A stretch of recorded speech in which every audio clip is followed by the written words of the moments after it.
Panahon na ng pagbabago, dahil sa ito ay kinakailangan tayo na magtulong-tulong na maunlarin ang mahal na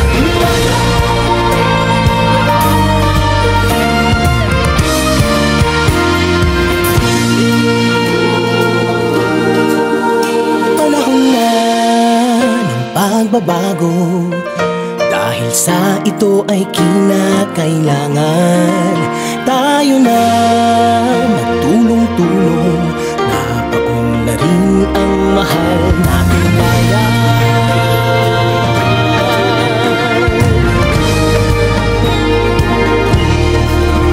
Panahon na ng pagbabago, at iayos ang mga dapat ayusin. Dapat lang maging tungkulin ng bawat mamamayan dito sa atin. Ng pagbabago patungo sa pag-asenso, magsikap ng mabuti at ng guminhawa tayo.